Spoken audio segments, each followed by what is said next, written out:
এই দৃশ্য কাটিগড়ার ভারত বাংলা সীমান্তের মহাদেবপুর গ্রামের।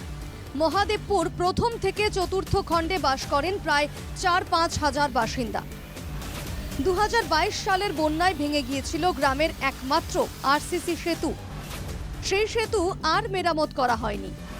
গ্রামবাসীরা চাঁদা তুলে বাঁশ বেত দিয়ে ভাঙা সেতুর ওপরেই সাঁকো তৈরি করেছেন। এখন সেই বাঁশের সাঁকো দিয়েই চলাচল করছেন তারা।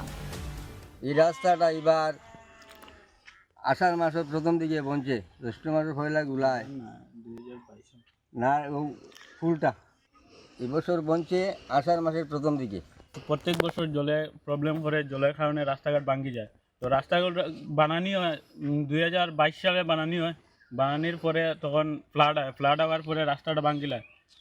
যত রাস্তাটার কাজ বালা করিয়া হয় না, মানে উপরে দিয়ে কালো পিস করিয়া দেওয়া হয়ে গেছে, কিন্তু মানে সাইড বাম যেটা দেওয়ার কথা, মানে সাইড বাম যেটা দিলে জলে কিছু করতো না, ভাঙতো না, এটা দেওয়া হয়েছে না। তো 2022-এ ওই এটা ফ্লাডে ভাঙ্গি লেগেছে ব্রিজটা। তো ভাঙ্গার পরে আর এখানে আর কোনো কাজই হয়েছে না, কিচ্ছু না। আজকে 2 বছর থেকে এরকম প্রবলেম ফেস করিয়া যেরকম আমরা প্রায় 4-5 হাজার মানুষ।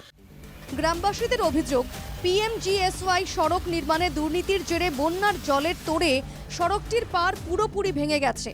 স্থানীয় জনপ্রতিনিধি কিংবা বিভিন্ন রাজনৈতিক দলের কর্মকর্তাদের বিন্দুমাত্র মাথা ব্যথা নেই আন্তর্জাতিক সীমান্তের অতি গুরুত্বপূর্ণ এই সড়ক কিংবা গ্রামবাসীদের জন্য।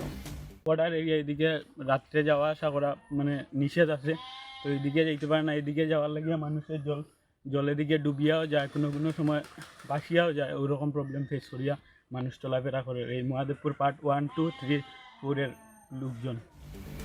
কাটিগড়া থেকে প্রদীপ্ত পুরকায়স্থের রিপোর্ট, NK টিভি বাংলা।